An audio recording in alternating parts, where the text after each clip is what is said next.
Hi, second graders. Yesterday we talked all about the different parts of fiction stories: conflict, resolution, and theme.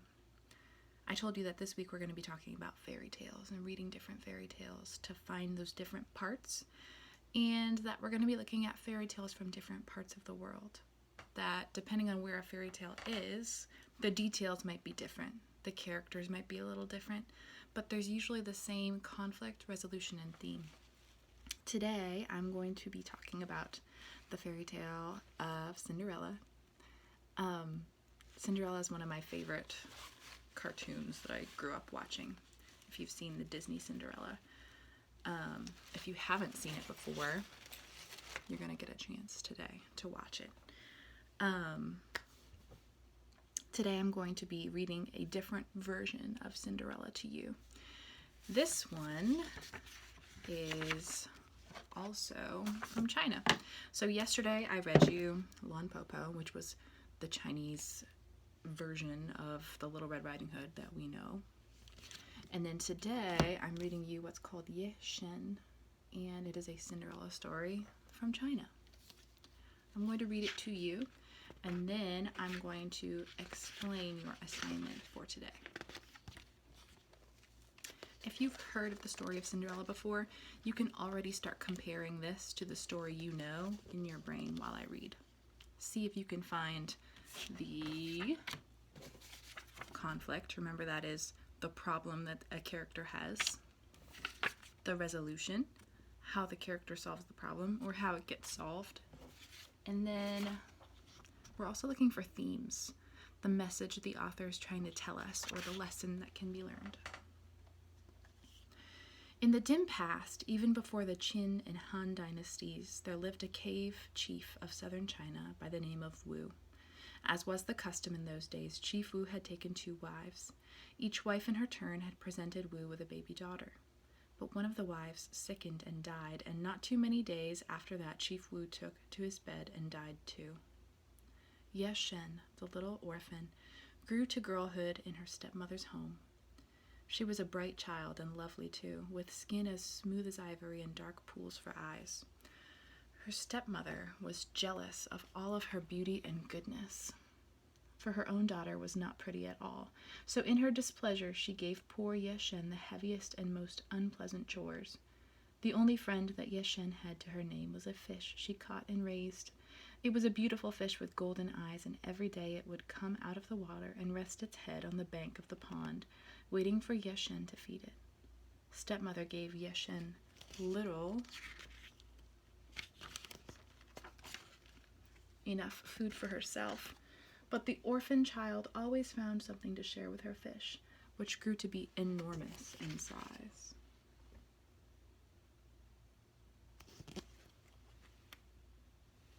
Somehow the stepmother heard of this. She was terribly angry to discover that Yeh-Shen had kept a secret from her. She hurried down to the pool, but she was unable to see the fish. For Yeh-Shen's pet wisely hid itself. The stepmother, however, was a crafty woman, and she soon thought of a plan. She walked home and called out, "Yeh-Shen, go and collect some firewood. But wait, the neighbors might see you. Leave your filthy coat here." The minute the girl was out of sight, her stepmother slipped on the coat herself and went down again to the pond. This time the big fish saw Yeh-Shen's familiar jacket and heaved itself onto the bank, expecting to be fed. But the stepmother, having hidden a dagger in her sleeve, stabbed the fish, wrapped it in her garments, and took it home to cook it for dinner. When Yeh-Shen came to the pond that evening, she found her pet had disappeared. Overcome with grief, the girl collapsed on the ground and dropped her tears into the still waters of the pool.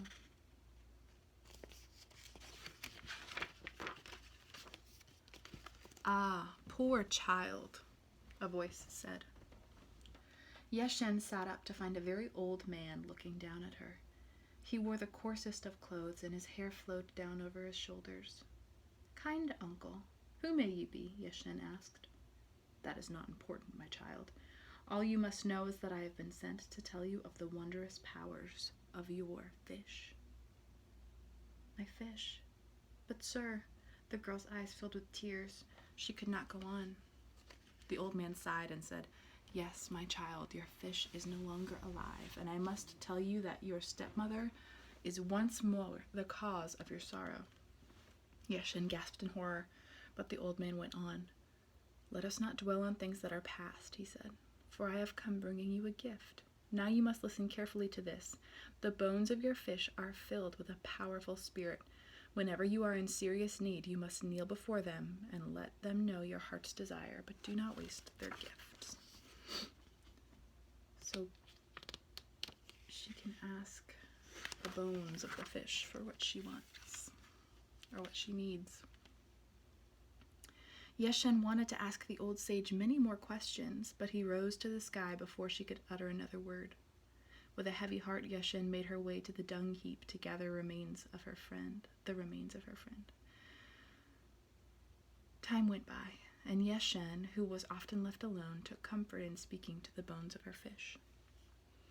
When she was hungry, which happened quite often, Yeh-Shen asked the bones for food. In this way, Yeh-Shen managed to live from day to day, but she lived in dread that her stepmother would discover her secret and take even that away from her. So the time passed and spring came. Festival time was approaching. It was the busiest time of the year. Such cooking and cleaning and sewing there was to be done. Yeh-Shen had hardly a moment's rest. At the spring festival, young men and young women from the village hoped to meet and choose whom they would marry. How Yeh-Shen longed to go, but her stepmother had other plans. She hoped to find a husband for her own daughter, and did not want any man to see the beauteous Yeh-Shen first. When finally the holiday arrived, the stepmother and her daughter dressed themselves in their finery and filled their baskets with sweetmeats. "You must remain at home now and watch to see that no one steals fruit from our trees," her stepmother told Yeh-Shen, and then she departed for the banquet with her own daughter. As soon as she was done, Yeh-Shen went to speak to the bones of the fish. "Oh, dear friend," she said, kneeling before the precious bones, "I long to go to the festival, but I cannot show myself in these rags. Is there somewhere I could borrow clothes to fit and wear to the feast?" At once she found herself dressed in a gown of azure blue, with a cloak of kingfisher feathers draped around her shoulders. Best of all, on her tiny feet were the most beautiful slippers she had ever seen. They were woven with golden threads in a pattern like the scales of a fish, and the glistening soles were made of solid gold. There was magic in the shoes, for they should have been quite heavy, yet when Yeh-Shen walked, her feet felt as light as air. "Be sure you do not lose your golden shoes," said the spirit of the bones.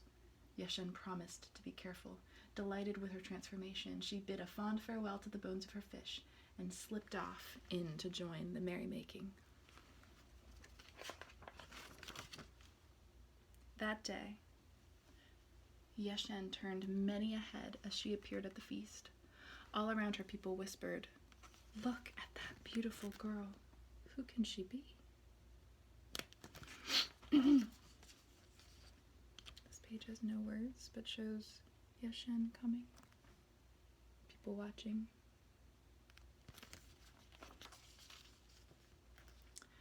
But above this, stepsister was heard to say, "Mother, does she not resemble our Yeh-Shen?"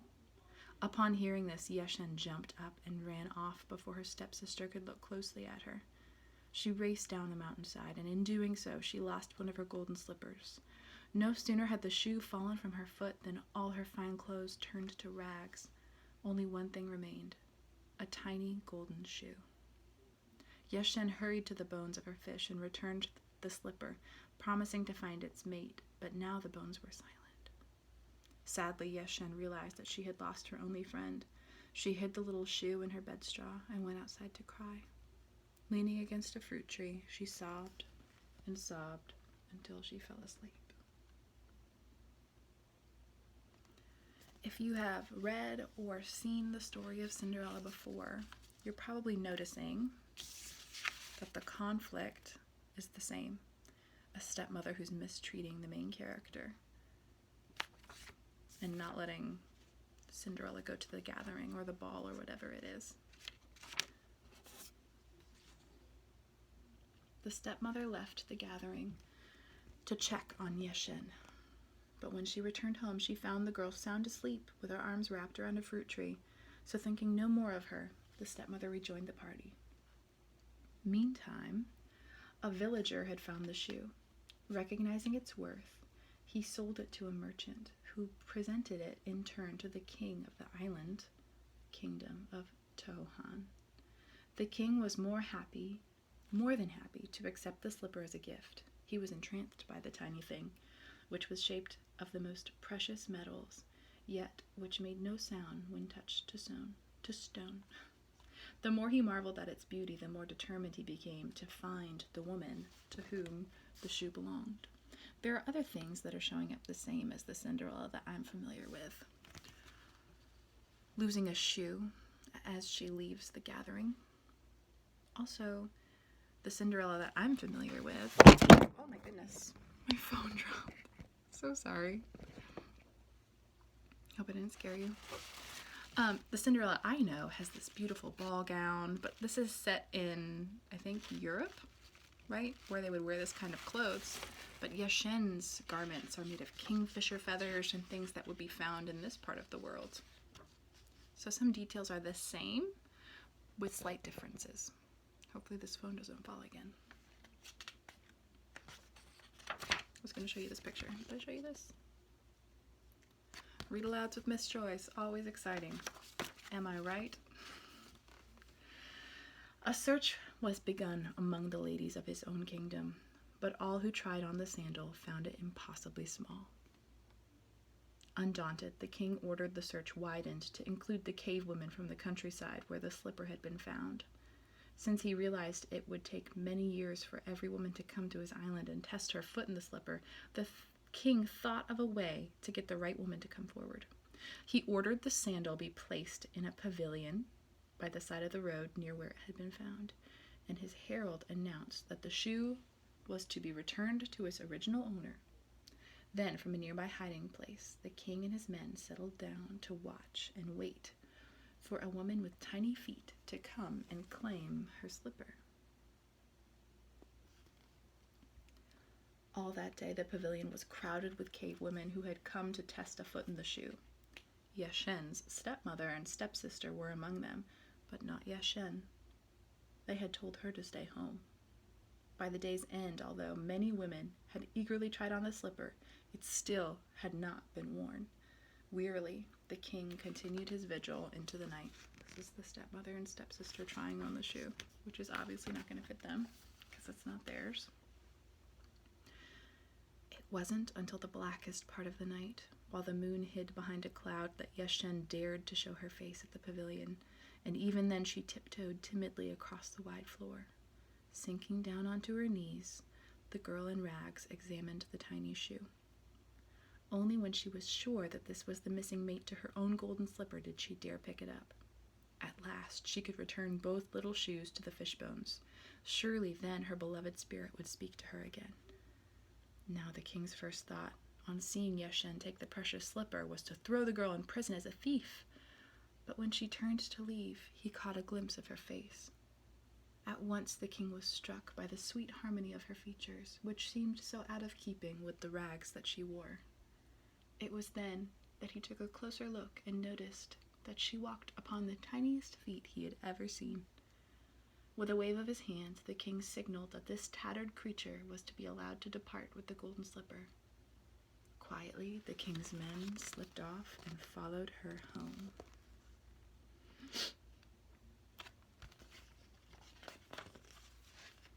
All this time, Yeh-Shen was unaware of the excitement she had caused. She had made her way home and was about to hide both sandals in her bedding when there was a pounding at the door. Yeh-Shen went to see who it was and found a king on her doorstep. She was very frightened at first, but the king spoke to her in a kind voice and asked her to try the golden slippers on her feet.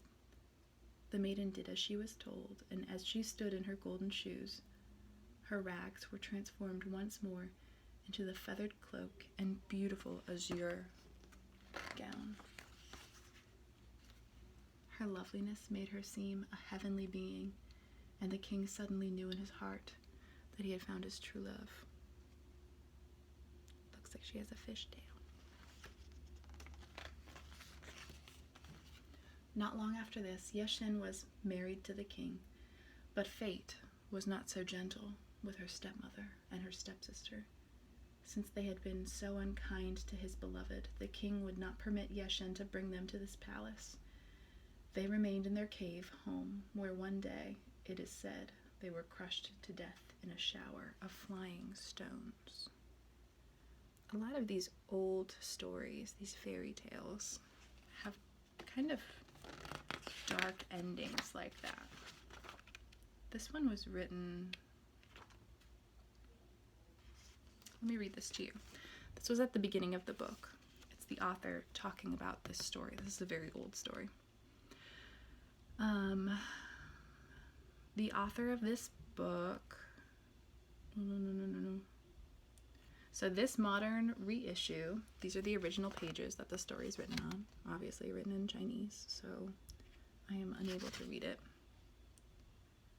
The oldest European version of Cinderella, which is this European Cinderella that we know now as she's been adapted through the years, was found to be an Italian tale, so from Italy, in about 1634. Keep in mind it's 2020 now, so a lot of years ago. The Yeh-Shen story predates that Cinderella. So this Cinderella is older than the Cinderella that we're familiar with. And this Cinderella seems to have traveled from Asia to Europe. So this story is from somewhere a long time ago. I don't see the date. Anyways, they're saying that this story is older than the Cinderella we know. That's the important part. Sorry, I got caught up in the details. What was the theme of this story, would you say? There are a few different things. I think that beauty comes from within. A lot of the other stepsister, stepmother were trying to be beautiful, but they didn't have kindness, and that made them less beautiful and ended up coming back to bite them in the end. Kindness was a theme that was important. Justice, the word justice, means that Cinderella, who was kind, got what she deserved in the end. Sorry, my vacuum's running downstairs if you can hear that. She got what she deserved, which was she deserved to be treated with respect. That's what she ended up getting. That was justice for her. Justice for the stepmother and stepsister was that they weren't allowed in the palace because they hadn't treated her kindly. So justice is getting what they deserve, right? So that was a theme in Cinderella, or Yeh-Shen, the Cinderella story. Let's see. Here's what I want us to do today. We are going to compare Yeh-Shen to Cinderella using what's called a Venn diagram. You are going to see something like this on your seesaw page. And let me explain a Venn diagram in case you don't know how it works. So there are two circles, and on one side it will have one thing, and on the other side it has the other thing. And then where the circles overlap, it's what the two things have in common, or what is the same. So this circle is different, the middle is about what's the same. So you're going to see one on your screen that looks like this. On one side it says Yeh-Shen, which is this version of Cinderella that we just read. And on the other side is Cinderella. The Cinderella I'm going to be referring to is the European Cinderella who has been adapted by Disney. So Disney Cinderella on one side and Yeh-Shen on the other. What you're going to do is on this side write the things that were exclusive to Yeh-Shen. What was different about Yeh-Shen? Did she have two stepsisters or one? She had one stepsister and one stepmother. What was her gown made out of? It was made out of kingfisher feathers and azure, A-Z-U-R-E, blue. That's what it kept talking about. Meanwhile, this Cinderella wears what we would call a ball gown. So on this side, you'll write the things about Cinderella, this Cinderella, that are exclusive to the Disney version. And on this side, the things that are exclusive to Yeh-Shen, the story we just heard. In the middle, I want you to put what was the same about these two stories. We said that the themes seemed the same. Justice, getting what you deserve. Kindness, the importance of being kind. Kindness coming from the inside, not the outside. So you're going to fill out a Venn diagram like this. I would like you to come up with 2 things on each side and then 1 thing for the middle. If you have not seen Disney's Cinderella before and you don't think you can fill this out right now, I am going to link the Disney Cinderella. It's a movie that has been put on YouTube in parts, so it's like a playlist. So if you click my link and watch it, it'll take you through the whole movie. If you don't have time to watch the whole movie or you don't want to, you don't have to.